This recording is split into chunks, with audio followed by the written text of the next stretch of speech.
is Antigua Shipyard. We're heading in there right now with game number 2. Ryung needs to stop this streak of losing to Protosses.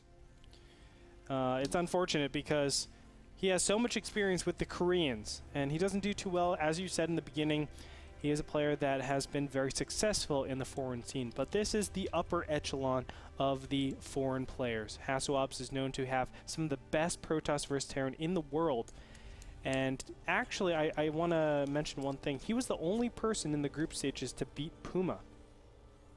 He 2-0'd Puma last season. 2-0'd the NASL Season 1 champion and NASL Season 2 champion.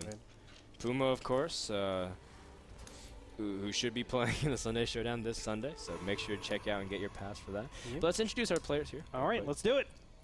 In the bottom left, we have HasuObs from Team Mouse Sports CC, the yellow Protoss, I said that already, and Dennis Schneider. I was thinking about his name this entire time, because I like knowing the real names of players. Oh, okay. Why don't you tell us the real name of Ryung?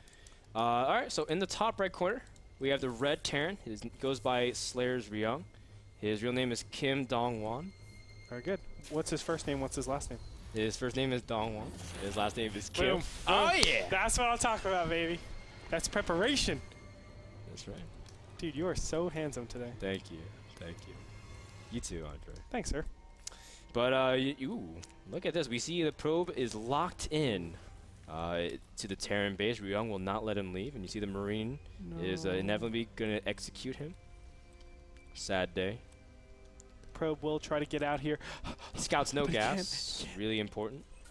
So he knows his opponent has gone for a fast expansion. What he's looking for is the amount of Marines that are actually started up in there. That's the only thing that really would be of value. Yeah. Or in case he's going to double gas anytime soon. But, you know, obviously Ryung's smart enough not to do that until he clears anything. There's this one build where it's the most abusive thing in the world. You get one Marine just to kill this probe. And then you go into a 1-1-1. No, you go double command center. Oh, what? Oh, there's also this build I saw on someone's stream where the guy, he looked like he was making a command center, except of course the probe didn't see it.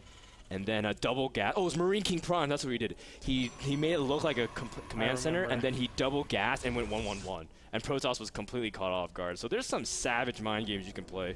But of course, Ryung, he's not doing that. He's doing everything very standard, double barracks after that command center. Meanwhile, HasuObs, he's going to take the note to expand after his gateway with that second gas, just like you were saying last time. Ready? I'm going to drop a knowledge bomb on you right now. Go. TLO did that against... crap. I am not familiar with crap. Okay, TLO did that on one of his matches in Season 1 on that knowledge bomb. Good God, I suck. I absolutely suck. I know exactly how it looks. Jungle Basin. Oh, what am I doing, man? What is that dark map? The really, really dark map that used to be used all over the place. Abyssal Caverns? No. Zanaka Caverns? Nope. The 4-player map. It was Typhon Peaks. They're to back me up every single day. Yeah. That's why I love you, Frodo. So we do see. Well, TLO did that against a Protoss that I have no clue who it is. A long time. So he's the hipster. He is the original hipster. He was. That's true. TLO is a big mind game. I remember one time seeing him do like a crazy build where it was against Idra, I think, where he faked a 1-rack no gas expand and he made 6 barracks or something off one base, or 7, I think, and then he just charged with an insane amount of Marines. But Hasu, he's gonna go for a little bit of pressure with his 3 gates. Now this is pretty standard. We've seen Huck do this a lot. MC loves doing this. Parting loves doing this, and it's just very standard. Antigua Shipyard is also a map to do this pressure, expand to a 3rd base, and then go to 8 gauge straight up from that. So it's interesting to see if Hasu's gonna try to do a variant of this build. But for now, he's gonna lean a lot more towards Stalker. Sometimes we see Zealot Sentry. Yeah, it's funny. There's been a really interesting way to actually beat this, and it's to just get a super fast second bunker. It's really weird, but if you see that coming and you just get a second fast bunker, you're in a great position. But look at this, HasuObs just going to get a Zealot in here. I love this. HasuObs does this little thing just to make sure that his opponent is going for a fast expansion. He still didn't get any verification that it was. So he's like, okay, I don't want to be, like we were talking about this whole time. It's mind game. We don't want to be mind game, so let's just play this to make sure that I'm not getting absolutely crushed. Doesn't want to get mind screwed. So Yep. But I think HasuObs, he's going to play this very systematically. His 3-gate robo, and probably going to throw in a robotics facility. Robotics bay. He's got so much gas backed up. In fact, he got gases 3 and 4 incredibly quick by the 8-minute mark. It would boggle my mind otherwise if he didn't tech really fast to do something of that. In the meantime, we see that Ryung is playing very safe as well. A turret. He clearly does not know HasuObs that well if he's getting a turret, expecting Dark Templars or Void Rays. It's like, you are 100% of the time not going to need that turret, but that's okay. Again, playing just super safe against all styles. Wow, look at this. Greedy, greedy guy. HasuObs going for double forge at a time where medevacs normally kick in. Yeah. The normal time is 10-minute medevacs, right around there, 9:40 to be precise. But 10 minutes until you get to your opponent's side of the base. And these forges will correspond directly with that. He won't have them. Obviously, he won't have the upgrades in time. That means he will be committing 500 minerals and 200 gas to these 2 buildings. And he won't reap the benefits for quite a long time. So HasuObs playing it risky bisky. Yeah, but at the same time, that's what's become so standard of the matchup. You put on pressure on turn, you make him think that some kind of follow-up aggression is possible, and that's why Ryung was being very, very safe.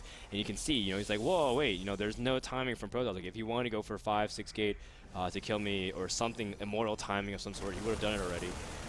Unless he's going for like a 3 immortal push, which is incredibly strong as well. But for the most part, Ryung feels really comfortable enough now that he has medevacs into the field, giving him a lot more initiative currently right now in the matchup. That's very true. So right now, I like what is happening. I mean, this is normal PvT where they exert control over the middle of the map. Something interesting I do want to mention, we have 2 observers out in the, on the map.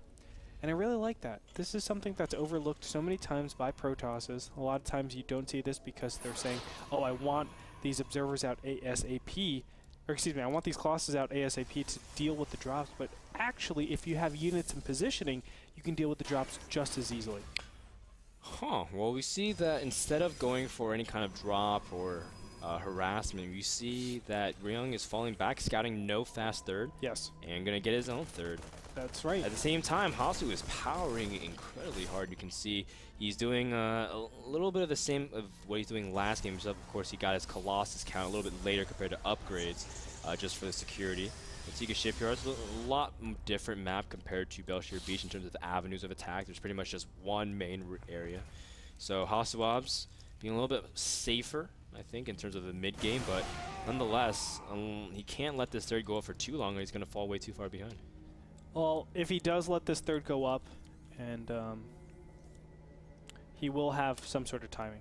I mean, obviously he has 1-1, geared up 2-2 on the way right now, so I'm sure he has a 2-2 timing where his opponent is just starting to materialize off this one base. It actually takes quite a long time to net the production benefits of a third base, so you have to wait off quite a long time.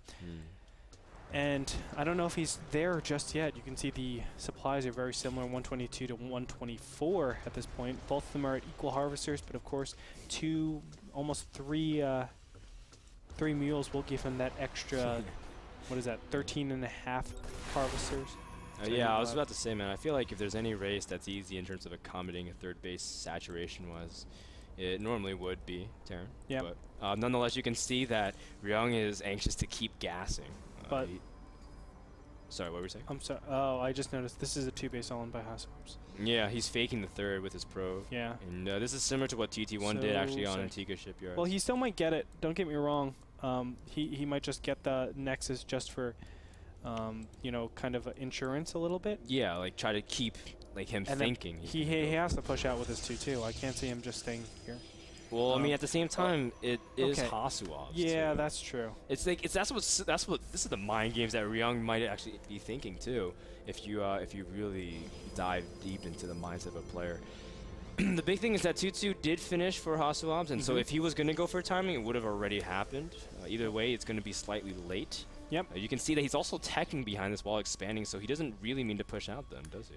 It does give, obviously, Ryung the ability to get his 2-2, and if...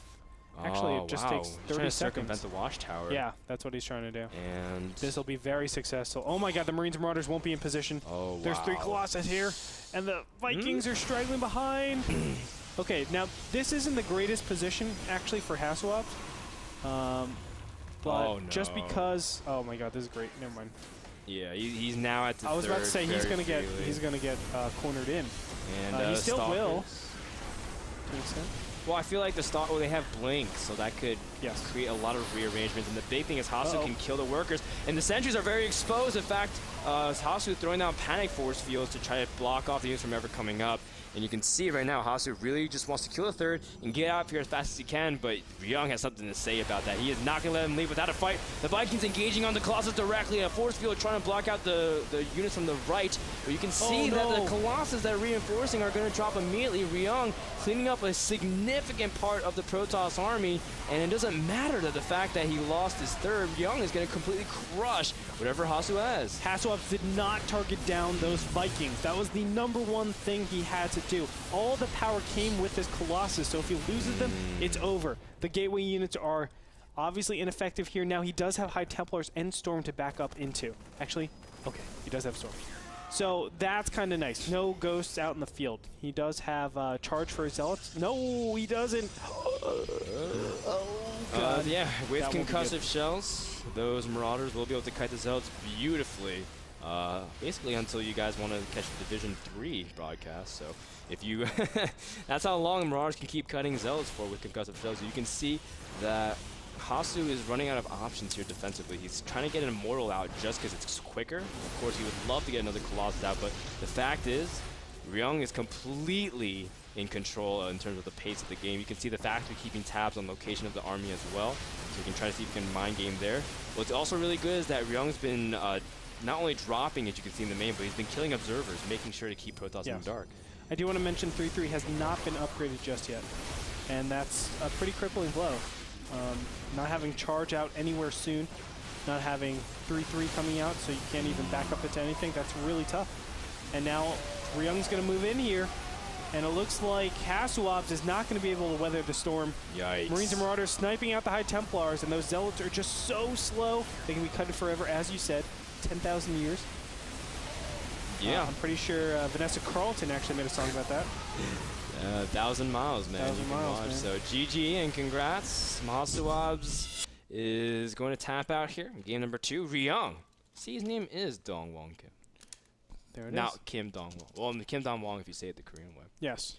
HasuObs drops game number 2 on Tiga Shipyards, and Ryung ends up playing the strong macro game in terms of defense, and in the end it came down to that positioning that we were talking about so often. It's hard to reinforce that spot. That's the big problem. So when you're all the way bottlenecked up in there, you really need to make sure that your Colossus are self-sufficient. If you don't have that commanding lead, then it's a problem.